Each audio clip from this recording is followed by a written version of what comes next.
Welcome back. You're watching CrossRoads with Neethan and Shan. We're talking about the ground political situation back home and possible upcoming parliamentary elections there. So I'll start with Peter on this one. So let's talk a bit about the way certain political philosophies are perceived, right? One of the criticism has been that what's being proposed particularly from TPNF and TNPF and the kind of commentary related to that is seen as not practical or a bit utopian or a bit idealistic or a bit on the, sometimes quote unquote, on the extreme side of things, right? What's your response to that? I mean, I'm just going to ask a similar question to Mr. Thangavela as well on the other side of the perception. But this is a perception as far as some of the people are concerned, or the criticism that people either legitimately or consciously throw at I think that better just clear some the issues out here in terms of how we associate with the TNPF. See, the thing is actually in our purpose and the objective is, and we clearly said that we are not part of or branch of TNPF. When you say we, you have an organizing group here that is. I actually at the beginning I wanted to say that what is this is an initiative, and what is this initiative about? And this is an initiative that actually after the Mullivaikal, and we all know that we all came together, and then we all support. I think that I went to the first meeting for just bring more support for TNA, and I was there. I was in that meeting, and I did my contribution, right? So I think that not only me, throughout the whole diaspora, we all stood together, and then we support TNA. Why we support TNA? We had very clear reason at that time that we needed representatives after that a dire situation of our people after the Mullivaikal things, and then mainly the humanitarian part was very high and important to taken care of, right? So and also the politics or the achievements what we have made through this whole long struggle, and then we want a party or political representatives to just advance that, right? So with these two the reasons, and then we just came and stood together, and then we support TNA, and then we have given a certain time period, and we have been seeing that what's been happening there, and then how their activities are, and then at some point, or especially that since our people back home that facing an election, or expecting a forthcoming election soon, and then from back home and also from the diaspora, and then we take some assessment of what has happened in the past, and then how we are advancing in terms of humanitarian efforts, and then the political solution, right? So this is where actually some of us in diaspora, especially in Canada, we just came together, and then we started talking about that, how our people should face the forthcoming election, and there where we came to sort of conclusion, deduced from some sort of analysis, right, and then came to sort of conclusion. We cannot just simply give a blank check for TNA because of the attitudes and the activities through the activities what they have been showing in terms of the political solution of Tamil people.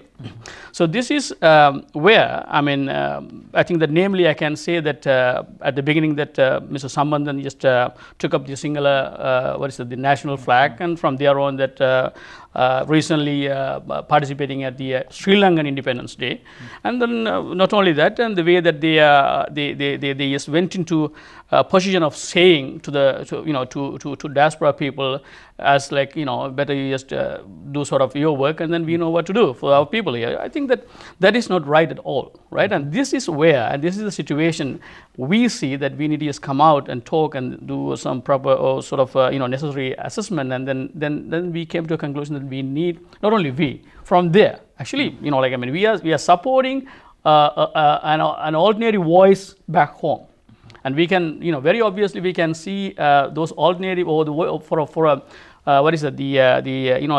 a need for a voice for change is emerging. Right? It's not something one or two people or one or two persons, right? And there are people that they are they have come out and they wanted to have an alternative, right? Especially at the forthcoming election. This is where I thought that what are the options we have and what we need as an alternative, what we need, what we so then we thought that even though that we don't agree fully with the TNPF, and we agree that they are the people until now very vocal and very very determined with what our people political solution should be. I mean, this is not only in north and eastern Sri Lanka, and they have been just actually advocating this one in international arena too. So this is where we see that bringing one or two people from TNPF who hold this clear position and upholding it, for all these times, and from the time on that when they just got into TNA, that Kajendra Kumar Ponnambalam was at TNA, right? And I think that maybe not now, and we should talk about that why Kajendra Kumar was in TNA, and then what was the purpose of the forming of TNA, and then why he had to just come out from the TNA. I mean, I think these should be sort of taken, and then we can understand much more. It's an important conversation to have, That's but right. I don't think we would be able to go into details of those ones. But generally, you identified the philosophical reasons and also practical reasons why there is a particular alternative voice that's emerging, right. From your perspective. How do you see this emergence of? Is it are you dismissive of it? Are you acknowledging of it, or what? What's your? Let me quote Bismarck. Okay. He said, "Politics is the art of the possible, and also attainable. And if your first plan fails, then you choose a second best." This TPNF, I am very sorry to say, has a dismal record of boycotting elections. They boycotted the Pradesh Sabha elections. They boycotted the Eastern Province provincial elections. But we as a community have a track record of boicotting election as well, Tamils, right? Sorry? So we have. No, we never boycotted the elections. We never boycotted the election because election in a democracy, election is a process. We have to grab it. You see, suppose we have boycotted these elections, the presidential elections, as wanted by the TPNF. What would have been the case? Rajapaksa would have been back in power. So you can talk anything you want. This TPNF has been boycotting all the elections, only except the parliamentary elections. I don't see any logic in that. Why only contest parliamentary election when you boycott the provincial elections? When you boycott these Pradesh Sabha elections, so when you boycott the... So just let's assume that they are deciding to run, right? What's the implication of that in terms of... as far as the TNA is concerned, you see, as far as Gajendra Kumar Ponnambalam is concerned, he's a friend of mine. I know him. I know his father. He left the TNA on his own. Okay, so I don't have facts to verify either way. He left on his own, so he can join the TNA anytime he wants. There was a call from Sumandran MP for him to come and join TNA, but he has rejected that proposal. I don't know why. Basically, there is no difference between the TPNF and the TNA. It's only the tactics. TPNF is not for Tamil Ulam. We are not for Tamil Ulam because there's the 6th Amendment. Yeah. Right? Yeah. So we are for a politics which we can, realistic politics, where we can achieve something for our people. Because our people have suffered for the last 67 years. So they need a breathing space. So what we are doing is to support this government so that we'll get something like a quasi-federal state for our town people so that they can live in security, in peace and freedom. I want to come to ask you about some of the concerns that Pranavasri raised around the flag and the Sri Lankan Independence Day and so on. But before that, let me ask about concern that Tamils generally have. Even if it's election down in Canada, they're usually very concerned about vote splitting. They're very concerned, even if the other parties, other people, like I ran in elections here, when I go and knock on doors, if there are 3 or 4 other Tamil candidates who may not be as strong, but they're still worried that, we are not united, right?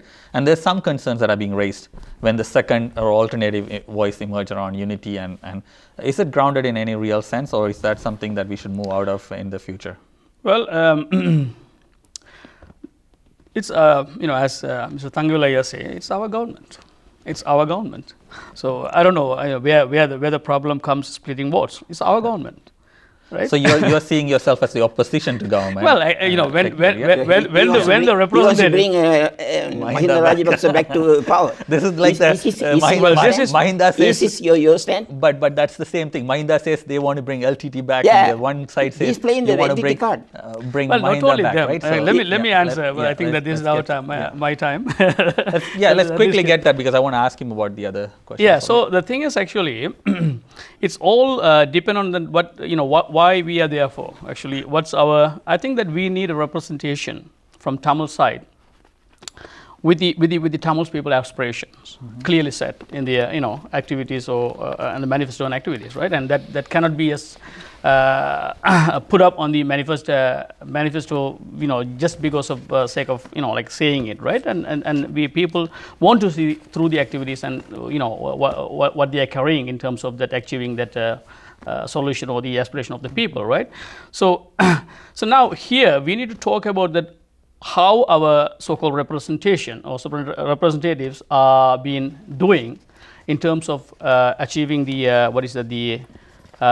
pressing issues, the current issues, right? And also what are the strategies that they are putting out to just achieve our goal or people's goal in a long term. Yeah. Well, so we can see in short term too, right? You've kind of, I want to get to the actual, you kind of identified the failure of the representatives who are there for Tamils, right? Either in terms of how the compromises have taken place symbolically, as well as how the actions have been very symbolic and not meaningful and depth, right? But I'm asking, are you concerned at all about vote splitting, and particularly in the East, around losing seats that Tamils could have, particularly because there's an emergence of a... Well, that is where actually our strategy, I mean, when we say that we are people here, that we are thinking of just bringing 1 or 2 people from TNBF, and we are actually very careful about that, not weakening the TNA. Well, the thing is, like someone easily could ask me that, like, I mean, at the end of the day, you are going to just take the votes from TNA, for sure. That is true, right? But the thing is, I mean, the urgent need of bringing an alternative voice, it is must. So therefore, we have to just bring a strategy with a very careful study, and that is where we see that bringing up 2 that is actually targeting in the Jaffna electoral districts, and it is true, as you were saying, that we have to be more careful about the East, because of what's happening is very dangerous for all of us. We agree with that. So that is where we see that targeting in Jaffna electoral district, and then bringing 2 from TNPF as political parties. All political parties should be ready to face other opposition views and so on. We can't be always stuck with one particular perspective as we move into this multi-party system as well. So one of the concerns, like I asked the concern about not being practical or vote splitting, that's often addressed to that perspective. But here is about how far will we go? If it's about holding the Sri Lankan flag or going to Sri Lankan Independence Day or becoming part of that particular system. I don't think the people there, only these people are worried about carrying a flag and going for an Independence Day. You see, that's a symbolic gesture on the part of the Tamils, that we are also prepared to take a few steps towards reconciliation. That's the idea. Okay, we'll leave that apart. The TNA has been elected by the people of the North and East, in a general election.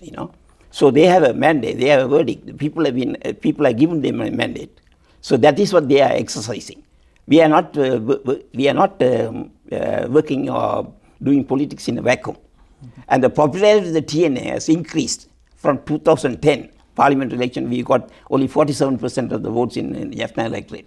In the northern provincial election, we got about 75% of the votes. And in the Sirisena, when we asked the people to back Sirisena, when the TPNM said boycott the election, we asked the people to back Sirisena, and the people voted 76% in favor. So TPNN has no following at all. Okay, so let me rephrase this then. So you're saying that the population of Tamils back home are generally satisfied with the approach to go to Sri Lankan Independence Day or hold flags. They understand that's the reality that you need to. There is no alternative to TNA. TNPF cannot compete with the last time. That might be a dangerous way to. Last time they lost deposit.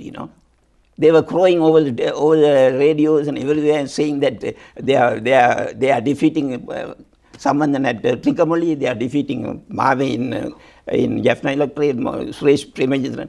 At the counter votes, but they polled less than 5% of the votes. Let me ask you this then. As a Tamil, not as just a TNA rep, is it good when a party considered that there is no other alternatives for them? Is it safe for us in a democratic setting to You see, think that they can- nobody else is You alternative see, we are to not us? saying that they should not contest or anything like that. We are not saying.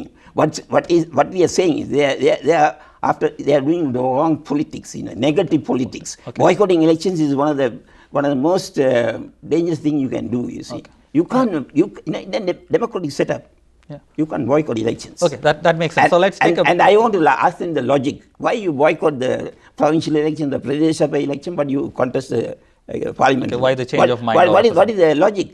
And people in the diaspora, they have there is a limit to what they can do. Okay. The So people, that's because a they very, don't vote. that's a very They important. don't vote. That's a very important question. I'm going to come back to it after a break, because the last part of my show today is to talk about the diaspora, because there's always this talk about diaspora should get involved, should not get involved, and always a dichotomy around it, right? So let's talk about it after we come back from a few minutes commercial break. So are we getting out?